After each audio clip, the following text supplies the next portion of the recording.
All right, what's up, guys? Priceless Parlays back with another best bets and parlay segment. This is going to be a hybrid episode because we did not do a recap for UFC Des Moines. Why? Because I haven't got off work before 10 o'clock all week, and I've been tired. So we're going to do a little combo video here. I'm just going to go over why we didn't win any money last week. If you saw the video last week, you know that none of the parlays hit. The ladder bets didn't hit. We should probably change the name from Priceless Parlays to I'm Trying My Best Parlays. But either way, Juliana Miller, she screwed us. Thomas Peterson didn't screw us. Gaston Bolanos screwed us. Bakoev came through. Misha Tate, it was kind of like a toss-up in that fight. We took Misha Tate. Long shot was Misha Tate by submission. In later rounds, she almost got it. We had that in the $100 to win $100,000 parlay. We had Stevens by knockout, and he was throwing bombs, so we can't really hate on him there. We had Cameron Smotherman as an underdog, lost a close decision. We had Daniel Marcos as an underdog, lost a close decision. We had Daniel Rodriguez as an underdog. We thought he was going to win a decision. He went and got a gnarly knockout. So that was dope for him, not for us, not for the parlays, but what are you going to do? But nobody screwed us as bad as Bo Nickel, and I'm sure he screwed everybody else. He messed up everybody's parlays. Couple people were doing the RDR by submission. I had a couple RDR by submissions in there. And what do you know? He goes and knocks him out. It's absolutely wild. Sandhagen, double chance, knockout, or decision. That scared me because we saw Figueiredo tap, but still got scored a knockout. So parlays, nothing worked. The full fight card parlay didn't work. The cycle parlays didn't work. What do we have? Straight bets wise, we had Corey Sandhagen double chance. We had Bakoev double chance. And the only reason why we made any money at all, like half of our money back, not even, is because the long shot straight bet on Jillian Robertson by knockout. Jillian Robertson by knockout was a plus 1,100. I said in the video, I thought that Marina Rodriguez's wrestling defense wasn't there, but her jiu-jitsu defense was there, so I figured it would be too difficult for Robertson to get the submission, and she would just go for a ground and pound. TKO, which is exactly what happened, made me look like I knew a little bit of what I was talking about since Bo Nickel ruined everything. And, rough start to the night. We did the ladder bet with the first three fights of the night, and Petrovic just screwed us. Thomas Peterson did what he was supposed to do, and then Bolanos screwed us. And then we started getting all the other fights right. Over 2.5 on Misha Tate. Bakoev double chance. Jillian Robertson money line. Mason Jones by knockout or decision. Until Cameron Smotherman, when we had that one at over 2.5, and we had the Daniel Marcos fight at over 2.5. So all the way to Santiago Ponzinibbio, we went on a tear. But those first three fights really messed us up for the night. They were in most of the parlays. So we're going to try to bounce back this week. Bo Nickel really, really screwed me over. And I think he kind of sucks. I mean, I don't know. You get hit to the body, there's nothing you can really do about it. So maybe he doesn't suck. Maybe he just couldn't do anything about it. I don't know. But I know that hopefully next time Bo Nickel fights, he won't be a minus 350 or whatever he was. It needs to be a little bit more affordable now that we know that his weakness is getting hit. Period. Okay, so UFC Des Moines, we made 8. We got right 8 out of 12 on the safe bets. I don't even think that's that great. I'd like to do better. So we're going to do better. We're going to go over who I think is going to win these fights, how I think they're going to win. But we'll be going over also my more confident pick, my more valuable pick, and the long shot pick. So we'll be picking the winner, the method, the confident bet, the valuable bet, the underdog bet, and going over a couple of the parlays at the end, going over the $100 to win $100,000 at the end. As you can see, I'm wearing a medium shirt and I'm an extra large. That's because I bought this shirt at UFC 156, José Aldo versus Frankie Edgar.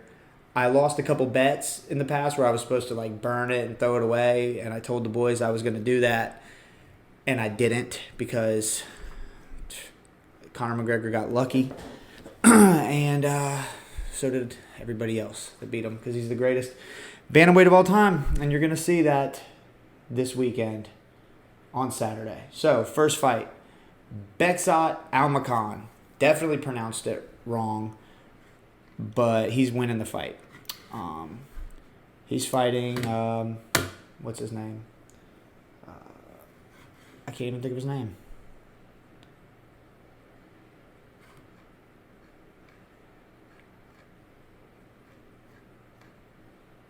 Brad Katana. Jesus Christ. Brad Katana from The Ultimate Fighter. Yeah, I mean, I think he's probably going to get it done by decision.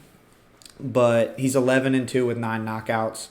He can knock anybody out. Remember, this is Beksat I'm talking about. He knocked out or dropped Umar Nurmagomedov and then lost a decision.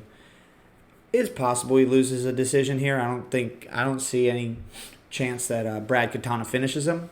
But yeah, I think Beksat will probably win by decision here.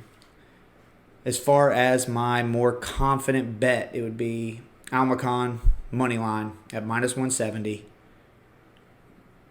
Confident bet. Valuable bet, Almakhan by KO. It's a +380. I think they got those odds wrong there. I think it should be more like a +190. So I'm gonna pick Almakhan by knockout as my valuable bet. And for the long shot bet, I don't see him getting Brad Katana out of there early. I think that if he does clip him, Katana will wrestle, maybe get a takedown. Probably won't be able to hold Almakhan down, but might be able to get him down for a second to survive round 1. And I could see it getting finished in rounds 2 or 3. So the long shot plus money bet, Almakhan by knockout in rounds 2 or 3. That is a +800. Moving on to the next fight, which is the hardest fight to call for me on this entire card. Hardest fight to pronounce. Zhang Yong Lee, the Korean Tiger. He's fighting Daniel Santos. I got a buddy at work, not that one dude that thinks he knows everything, but one guy that knows his shit. And he said, Zhang Yong Lee, money line. That's what he's hammering. Oh, man. I kind of usually, whenever I don't really know about a fight, when I think it's real close, I'll listen to what he says. I'm not going to do that. I'm going to take Daniel Santos, and I'm going to take it by knockout. Zhang Yong Lee is coming off of that knockout loss to Hyder Emil, where Hyder Emil just threw like a crazy 67 punch combination in round 1. Didn't even make any sense. Never seen anything like it. I mean, I'm not saying that I think there's a good chance Daniel Santos knocks him out. I'm not going to bet on it. But, I mean, it's like anything could happen here. Zhang Yong Lee by decision, Zhang Yong Lee by knockout, Santos by knockout, Santos by decision. This is one you just stay away from. Don't bet on it. There's not a lot of value betting on this fight. But my most confident pick is for the fight to go under 2.5 rounds. I think that Zhang Yong Lee's coming off of that knockout loss, and he's somewhat of a finisher. He's finished a lot of fights. He's got 4 knockouts, 3 submissions. I see it going under 2.5. I think 15 minutes is a little bit long for one of them to not get caught. Daniel Santos is 12-2, 6 knockouts, 2 submissions, but he's never been finished. That's why I'm kind of leaning towards him to win this one. Kind of, but under 2.5 is my more confident pick. Least confident pick of the card. It's a minus 122. I would just stay away from this fight in general. Santos money line is my more valuable pick. Minus 102. Not confident in it at all. But fight to end in knockout for the money. And it's plus 115. That's not even... Stay away from this fight. If you want to know my plus money bet, it's for the fight to end in knockout at plus 115. I'm not betting on this fight. Probably at all. Now, let's move on to Marc-Andre Barriault versus Bruno Silva. Bruno Silva got knocked out in his most recent fight by Chris Weidman due to an eye poke, which then got turned into a, technical decision. I bet Chris Weidman by knockout, and I got paid for that, so it was a knockout, regardless. Eye poke knockout. I don't care. It was a knockout. Did get changed right after they announced it to a decision, but I mean, he dropped. He didn't defend himself. I think Marc-Andre Barriault, being that he's fighting in Canada, he's going to go out there. He's going to pressure him early, go for the takedowns. Bruno Silva better get ready to time an uppercut because I think Barriault is going to take him down quick and get a TKO finish in round 1. That's what I think. Under 2.5. That's my confident pick. I could see him getting caught, Marc Barriault getting caught on a takedown attempt by a knee or an uppercut. But ultimately, I see him getting it done. But I think that the safest bet here is under 2.5 rounds. Don't see it going to decision. I do think if it goes to decision, Marc-Andre Barriault will win. So my most valuable pick here is Marc-Andre Barriault, double chance, knockout or decision. That's a minus 130.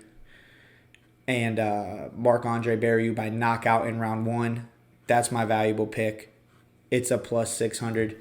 Probably should have just done Marc-Andre by knockout. I'm getting greedy here with the knockout round 1. But you know what?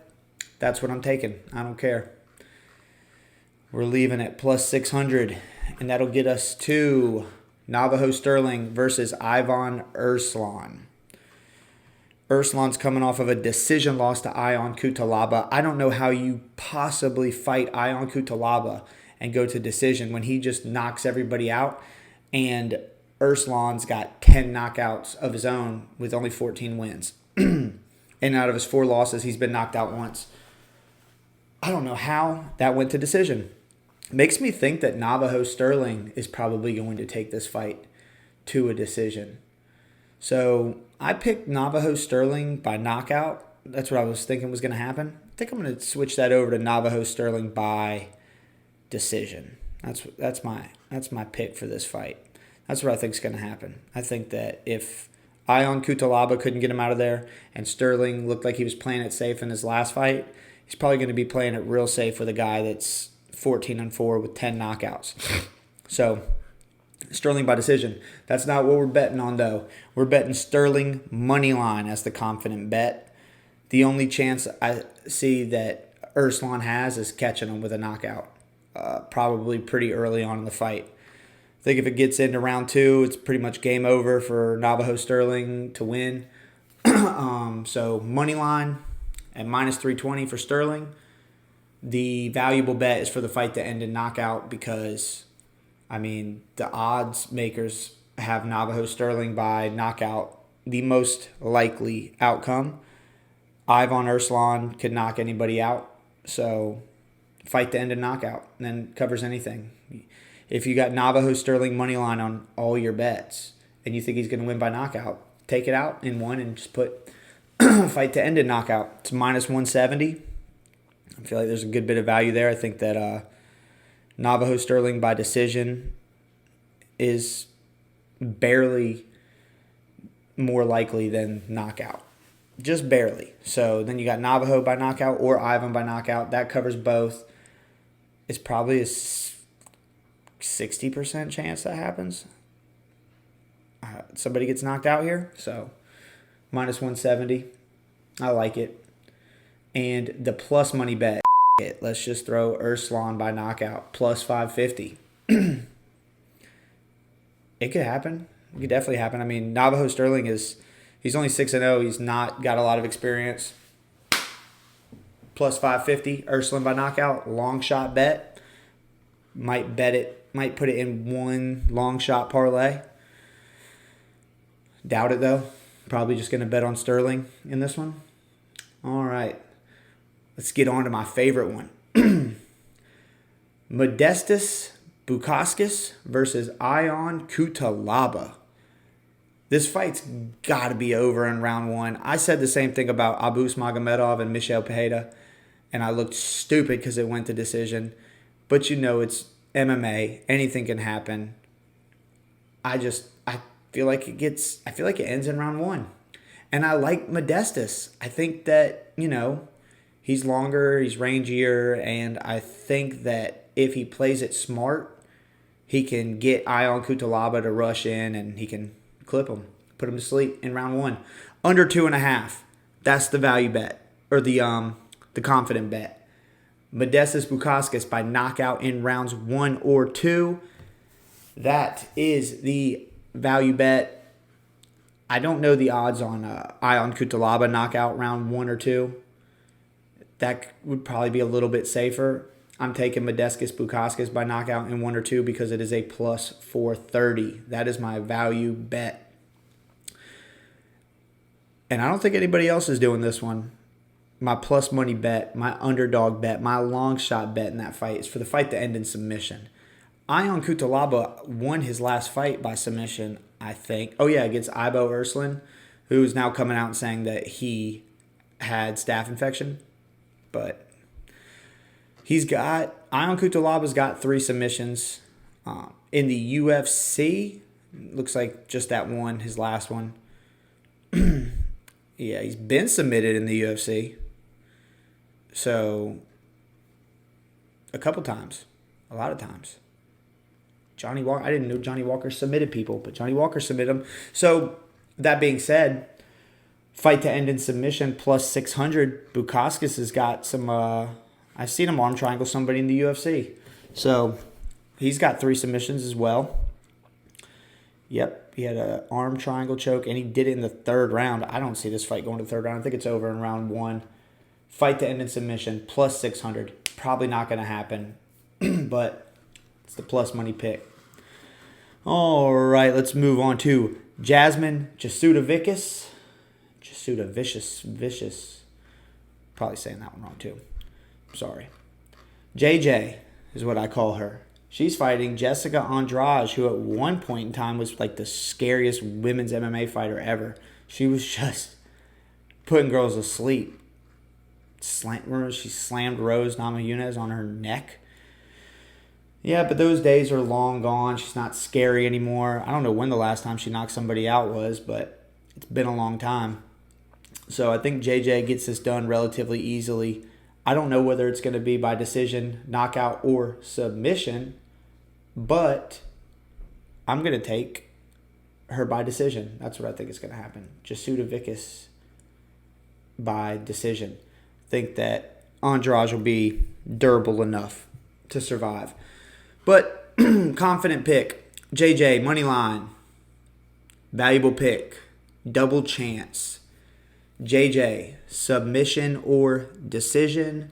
And then the plus money pick, which I think is pretty likely. I think it's the most likely of the plus money picks tonight, is Jasudavicius by decision at plus 135. All right. I'm not giving Jessica Andrade much of a chance in this fight at all. Okay, let's move on to Mike Mallet, and he is fighting Charles Radke. And that dude is hilarious. He's like Colby Covington, except he's dead serious and not as cringy. I kind of actually like it. He gets on the microphone and says some pretty crazy shit. I think he's got a pretty decent chance. I like what the odds are doing now. Mallet was like close to a 3-1 favorite at one point. He's a minus 170 now. I think that's a little bit better, more affordable, and I do think this fight's going to be close. I could see it going to a close decision. Mike Mallet by decision is my pick for this fight. That's what I think is going to happen. But my more confident bet And it's also not even really that confident just because Charles Radke's kind of a dog. But that's a Mike Mallet, money line, minus 170. Valuable pick. Mallet, double chance, knockout or decision, plus 110. And the underdog pick. I like this underdog pick as well. Not quite as much as JJ by decision, but I do like Mike Mallet by decision, plus 340. I like it. As far as long shots go, I like that one a lot. Now, the fight that we can't even bet on. It is Benoit Saint Denis versus Kyle Prepelic. Prepelic's been cut by the UFC, went 4-1 outside the organization, and now gets the call to come in and fight Benoit Saint Denis on short notice in Canada, where he is from, where Prepelic is from. What's going to happen here? Benoit Saint Denis is going to choke him out, most likely. So Benoit Saint Denis by submission, that's my pick. What am I betting on? Can't tell you. They haven't released the odds yet. Prepelic stepped in, short notice. The odds are nowhere, not even on Hard Rock. I've checked everywhere. Benoit Saint Denis money line is a minus 1,100. So can't bet on it. When the odds open up, I'd probably throw Benoit Saint Denis by submission in a couple of bets. But I can't really break down this fight for you other than Benoit's 13-3, Prepelic's 18-8. Prepelic's never been knocked out. He has been submitted twice. Benoit's a dog. He's coming off of 2 losses. He got 10-8'd by my boy Money Moicano and then came back and won round 2 before the doctor stopped it. So dude's got heart. Dude's not going to quit. Dude's probably going to beat the dog crap out of Prepelic, but we'll have to see. Don't know what I'll be betting here, but we'll find out whenever they release those odds. All right. Natalia Silva versus Alexa Grasso. When I first saw this fight, I just instantly thought Grasso, and then started seeing the odds, and then started watching the highlights, and now I'm like, this is going to be a split decision fight. If it's going to be a split decision fight, why am I taking Silva money line? I don't know. I don't know if anything's rigged in the UFC truly, or if we just assume it is sometimes. But I don't think the UFC wants to see a 4th fight with Valentina Shevchenko and Alexa Grasso. So, I don't know. I'm leaning towards Silva money line here. It's a minus 235. Usually, if the fight's this close, I would go with the underdog, but I'm just going to take Silva money line here. That's my more confident pick. As you can see, I'm not very confident in it, but it's the most confident pick I can make out of this fight. I would have taken over 2.5. That would have been the most confident, but I told you guys I'm not giving you guys anything over minus 400. So Silva money line, minus 235. Silva decision will be my valuable pick at minus 150. And Grasso money line is the long shot pick. So that's definitely the easiest to win long shot pick that I've posted so far. Besides maybe Jasuda Vickis by decision. Grasso money line plus 186. It's got a pretty decent chance, I think. But probably won't bet on that fight too much. But the fight I will be betting on a lot, and if the guy I'm betting on doesn't win, I'm not winning anything. Or barely anything if I get lucky. And that's José Aldo, the King of Rio, the greatest bantamweight, the greatest featherweight of all time, greatest lighter weight class fighter of all time, in my opinion. He's taking on Ayman Zahabi. Why this fight scares me? Because this is Firas Zahabi's brother, and he's fighting in Canada. And George St. Pierre is going to be in the corner. Oh, man, dude. I'll punch George St. Pierre in the teeth, man, to be honest. Like, if I was there, I would be talking so much crap to George, and I like George St. Pierre. But he better hope Ayman Zahabi doesn't win this fight, or I'm going to leave some mean Instagram messages to George St. Pierre. and Vrasabi. Everybody can get it. Aldo deserves higher levels of competition, more exciting fights. He deserves more than what the UFC is doing to him. A lot of people think he's old, washed up, and needs to retire. That's fine. But if he is fighting, you could probably agree he deserves bigger names. He deserves to be fighting Henry Cejudo. He deserves to be fighting rematches with Petr Yan. All these guys that people actually know who they are. But instead, I mean, he fought Chito Vera and Rob Font and Pedro Munoz before the Merab loss. Those are all great levels of competition. He won all of them. So then he has the fight with Merab where Merab goes 0 for 16 on takedowns.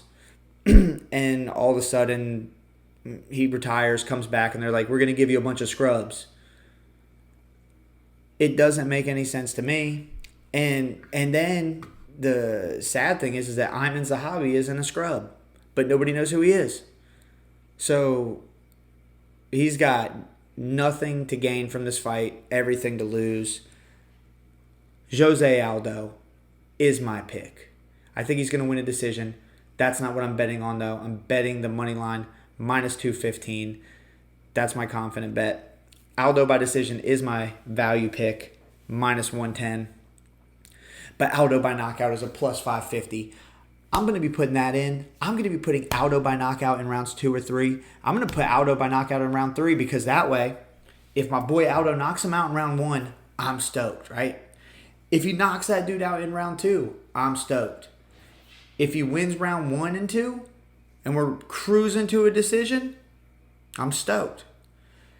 But if Aldo goes out there and he gets cracked in the first round and gets wobbled and he's looking like he's going to get his ass whooped, he's looking like he did in the 3rd round against Max Holloway, he's losing rounds, period. At least in round 3, I got something to hold on to, you know? So I am going to be betting on Aldo by knockout in round 3 somewhere in my straight bets. But as far as the long shot goes, Aldo by knockout plus 550. It's my favorite long shot of the night because Aldo is my fucking boy, yo. And Mario Bautista, dude, the UFC needs to let him fight John Jones or something. Let somebody get Aldo's face back because Mario Bautista, dude. I hope he wins his next fight and then the UFC cuts him. I hope he wins in spectacular fashion. He fights a ranked opponent, knocks him out cold in round 1, and then Dana White's like, yeah, you gotta go. Aldo, money line. That's the pick. Next. Valentina Shevchenko versus... should I even try to say her name? No, I shouldn't. Shevchenko for the win. As an underdog. She's a plus 100. She was like a plus 150, so you might have screwed yourself there if you were going to take Shevchenko money line when she was a big underdog. She's barely an underdog. She'll probably be a favorite by the time the fight. But by fight day, she'll probably be a small favorite, or the odds might be dead even. But she's 24-4. Furo is 12-1. I just don't see why everybody's riding Furo so heavy. She's not that experienced. I mean, she beat some high-level competition, but Erin Blanchfield, Rose Namajunas, Jennifer Maia, Tabitha Ricci. I mean, some of that's high-level competition. Some of it's not. And 1, 2, 3, 4, 5 straight decisions. I'm going with my girl Valentina. I'm taking over 4.5. I got Valentina Shevchenko decision. That's what I think is going to happen. But over 4.5 is a minus 280. I don't see these girls finishing each other. I think if there is a finish, it's going to be Valentina. But I don't think there's going to be. I think it's going to go to decision. Over 4.5. That's my confident pick. Valentina Shevchenko, money line, plus 100. That's the value. So confident pick, over 4.5. Value pick, Valentina Shevchenko, money line. Plus money, Shevchenko, double chance, knockout or decision. Plus 135. I don't see a submission happening here. But you never know. Could be wrong. And then we get to the main event where my picks are going to piss everybody off. Before I tell you my picks, my bets and my picks for this fight, I do have to point out that my whole house is going to be rooting for Jack Della Maddalena. Like, I hope he wins. Unless, like, we're down to the last leg of a big parlay, and that's all I need is Bilal. We're tearing the roof off for Jack Della Maddalena. Hope he gets it done. No hate to Bilal. I got some buddies that are big Bilal fans. I'm not a big Bilal fan. I'm not a Bilal hater, though, like all those other people. I don't know why he gets so much hate. I mean, I'm not that fight with Gilbert Burns bothered me. I don't know if it was like his feet or something. I remember watching that fight and be like, I don't like this dude. But he's had some fights since then that have been more impressive. I know that he lost me my biggest bet ever. I had thousands of dollars on a cash out. All I needed was Leon to win. I swear to God, it's going to sound like a made-up story. The internet went out. I'm on the phone with the internet company, and I'm like, I'm looking at the cash out go down. It was at like $5,000, $4,000, $3,000. I'm like, are you guys serious? They're like, oh yeah, we're doing maintenance, scheduled maintenance in the middle of the night. I'm like, well, you might want to check the pay-per-view schedule. Are you serious? Scheduled maintenance at midnight during the pay.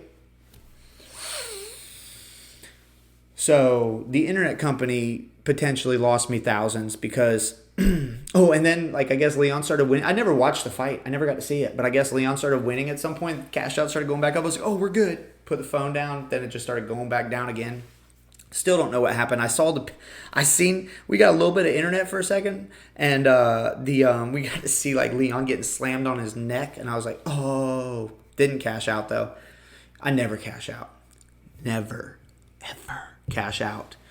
It's just not going to happen. But although we will be rooting for Jack Della Maddalena over here, unfortunately, my confident pick is Bilal moneyline. My pick for what I think is going to happen in this fight is Bilal by knockout, to be honest. I'll get to that in a minute. But Bilal moneyline, he's a minus 188. That's my confident pick. My plus money pick, another one that people aren't going to like, is under 4.5 rounds. You're thinking, if I got Bilal, it's got to be by decision, right? No. Under 4.5 rounds. And here's why. If I'm Jack Della Maddalena, I know that the only way I lose this fight is by decision. In my brain, I mean, I don't think that's the only way he loses the fight, but that's probably the correct mindset to have is I can't let this dude win a decision over me. So if Bilal takes Jack down, I don't see him sitting there closing his guard, hitting him with elbows from the bottom, smacking him in the ear, and trying to work his guard. I see him jamming an underhook. If Bilal goes for the Darce, I could see Jack Della Maddalena saying, take it. Go for it if you want, but I'm getting up. I could see him giving up his back. And Bilal saying, okay, I'll take your back. And Jack saying, go ahead, I'm getting up. And just continue to get up, and try to box Bilal up.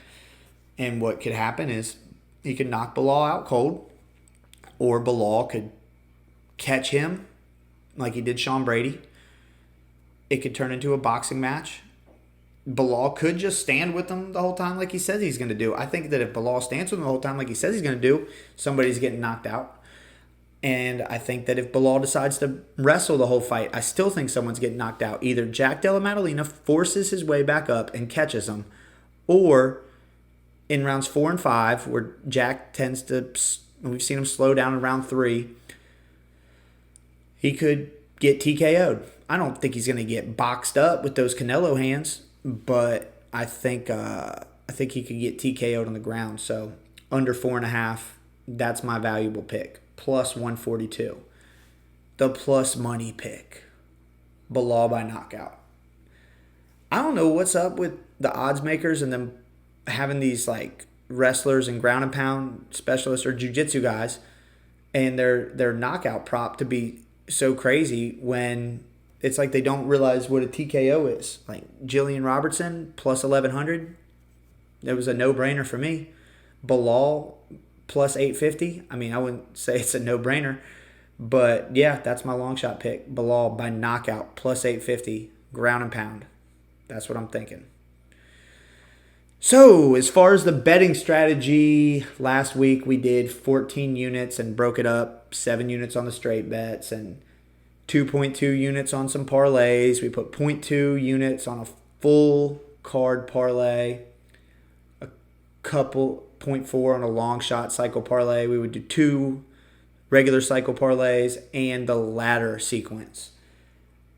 After we failed miserably because of Petrovic and Bolanos, I was like, maybe next week we should switch it up. And I'm not going to switch it up. I'm going to do it again. So, same thing, only thing different. We're doing 15 units instead of 14 because I would like to have 3.2 units on my random parlays. Not going to be going over all of them because they're Benoit Saint Denis is going to be in some of them. Some of them haven't been put in yet, but I'll give you a quick breakdown on some of them that I like. As far as the ladder sequence, which failed last time, which really bothered me because it shouldn't have, but Bolanos was not what I thought he was, to be honest. That's my fault. I should have looked more into Bolanos. But Bezcott Almacon, I'm definitely saying it wrong. Moneyline, Jasmine Jasudavicius, moneyline, and Mike Mallet, moneyline. That's plus 234. So I'll be putting, 1.6 units there. And then I'll take it down to Almacon moneyline, Jasmine Jasudavicius versus Jessica Andrade to go over 2.5 rounds, and Mike Mallet by knockout or decision, double chance. That's a plus 466. That one will be 0.8 units. 0.8 units on that one. Then we'll go to Almacon by knockout, Jasmine Jasudavicius by submission or decision, and Mike Mallet again by knockout or decision. That one is a plus 1424. We'll be putting 0.4 units there. And then this last one on the ladder bet, it's going to be hard for me to put 0.2 units on it. I want to double up and go 0.4 again. I don't know what I'm going to do yet, but Almacon by knockout in rounds 2 or 3, Jasmine Jasudavicius by decision, and Mike Mallet by decision. That's a plus 9,206. Let's just say we're putting 0.2 units on it. That's the ladder sequence. I'll post it up here so it's a little bit easier to see. Don't tail it, because if you tail my stuff, there's a good chance you're going to lose all your money like I did. We turned 14 units into 5 units last week, so don't tail it. Just come back and watch next week so you can see how depressed I am when it all loses, or how happy I am if it actually wins. I guess we'll have to wait and see. Don't tail it. Unless you're one of the homies. If you're one of the homies, like one of my boys that are like, oh, Tommy, did you post a video? I'm trying to put my picks in. You guys can tail it. I don't care about y'all. I don't care. Y'all will be actually texting my phone. Oh, hey, you thought you said this. I thought you said that. Yeah, well, and half the time it's because you didn't watch the video. Go watch the video where I'm saying you're going to be like, oh, Daniel Santos by knockout. That's what Tommy said. No, I didn't. I said that's what I'm picking. I'm not betting it. I'm not betting that. So don't be like, oh, Tommy, watch the video, man. I know it's long, but just skim through it, dude. I post the things up here in green. That's the confident. The green one's the confident. The yellow one's the valuable one. That's because it's cautious. Yellow, red. Don't do it. Please don't do it. And y'all be like, man, I did. You had 3 of those red ones. I parlayed them and put $20 on. Yeah, you donated $20. And then you can come crying. You think I care? I said don't tail it. Don't gamble if you can't afford to lose either. Sorry. Long shot cycle parlay. Long shot. Triple red. 3 reds over here. Don't tail it. Modestas Bukauskas by submission. That's literally not happening. But I'm betting on it, because I can afford to lose a little bit. Aldo by knockout. That's leg number 2. That might happen. Fingers crossed. And Valentina Shevchenko by decision. That is a plus 26,940. And I'm putting 0.4 units on that. It's a donation. Shouldn't be doing that. Oh well. My regular cycle parlays, where I'll be putting 0.6 units on each. Jasmine Jasudavicius by submission, Navajo Sterling by knockout, and Mike Mallet by decision. That's one of them. And then the other one is Natalia Silva by decision, Bekzat by knockout, and Benoit Saint Denis by submission whenever they allow me to do that. As far as my little random parlays that I'm throwing in, I'll do a Bekzat, a Mallet double chance, the Bukauskas and Kudalaba to go under 2.5, Jasudavicius money line, and Aldo money line. I like that one because it's plus 910, and that's where me and the boys reside. 910. I saw it. I had to take it. I don't remember how many units I put on it. Less than one. It's not very confident, but still like that 910. I got a Bekzat money line, Marc-Andre and Bruno Silva to go under 2.5. Jasudavicius double chance submission or decision. Aldo money line, which is everywhere because I'm rocking with Aldo in this one. And the Bilal JDM fight to go under 4.5. That's a plus 1348. Got a couple small money lines. Sterling, Jasudavicius, Valentina Shevchenko. That's a plus 243. I do have a little round one parlay. 3 fighters that I think all could win in round one. I feel like I probably should have done Kutalaba instead of Bukauskas. Maybe I'll do 2. But Bukauskas, round 1. Marc-Andre, round 1. And Sterling, round 1. That's a plus 14,603.